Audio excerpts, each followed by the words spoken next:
Отмеченная зима 1982. История издания книги. В Музее чувашской вышивки открылась обновленная выставка, которая впервые экспонировалась в 2019 году.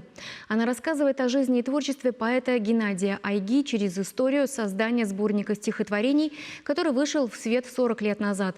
Уникальные архивные материалы, представленные в экспозиции, увидела наша съемочная группа.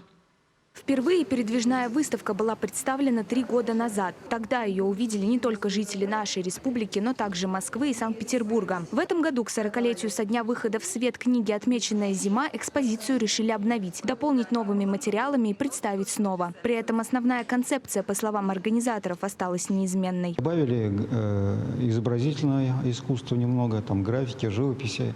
Вот. А так в основном, в общем-то, конечно, канва выставки прежняя.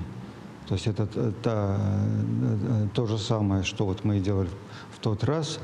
Значит, это мы начинаем от детства Геннадия Николаевича и заканчиваем годом 1982, годом выхода книги из печати. Как и сама книга, выставка состоит из 12 разделов. Каждый из них представляет посетителям различные вещи самого поэта, а также материалы из фондов Чувашского национального музея. Фотографии, скульптуры, картины, письма, подлинные документы и графические работы.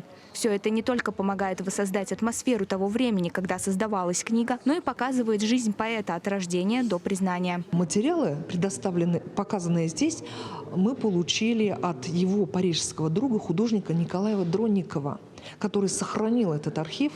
И там очень хорошо видно, как готовилась книга, сколько было правок, сколько было изменений, сколько было пожеланий поэта. Хотя она должна была выйти как двухтомник, но как однотомник он тоже хорошо пошел. И да, такая толстая книга, почти 700 листов, такая...